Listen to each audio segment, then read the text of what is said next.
Well, welcome. Adam Bazalgette here in sunny Naples, Florida again.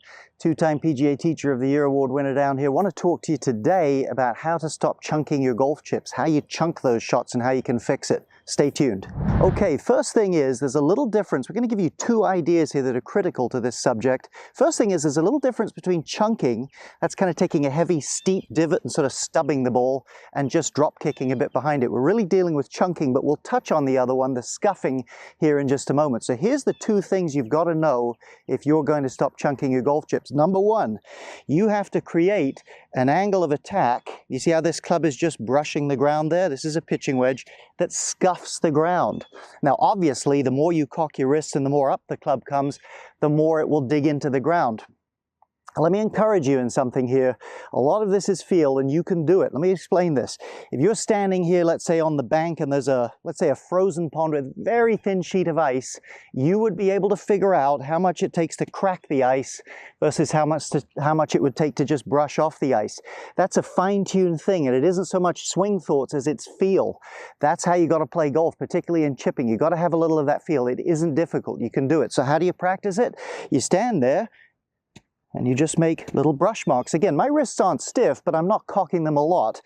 And I can feel a little bit of a brush. I could feel a bit more of a chop. That would be a chunk. And you just have to get that until you've got the skill set and you can feel the difference.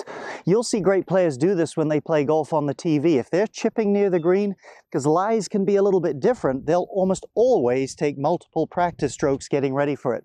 Now, part of the reason, obviously, is they're trying to feel distance control, but a lot of it is they're fine-tuning their brush mark. So that's number one. Chip a little ball off here. Okay, number two, this is very, very important, and this relates to scuffing the chips as well. It's all good and well to have a nice brush mark, but if that brush mark isn't in the right spot relative to the ball, and we're going to say at least up to the ball, slightly in front of the ball, in front of it being here, you're going to miss hit shots anyway. You're going to scuff them.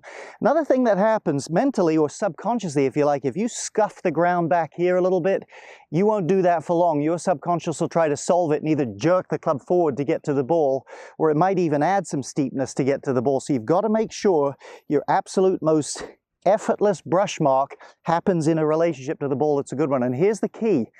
You're not moving a lot in a little chip shot like this, so you must make sure that your body center, which is the likely bottom of your swing, is at least up to the ball, preferably fractionally in front of it. Don't make the mistake so many people make of just sticking their hands forward. It doesn't do you much good if you're tilted behind it.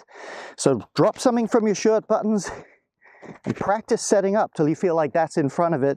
That would then be your setup, and that would mean that with no effort, my brush mark is just in front of the ball. These are easy things to work on, they're fun to work on, and I'm convinced if you do them, you'll stop chunking these chips.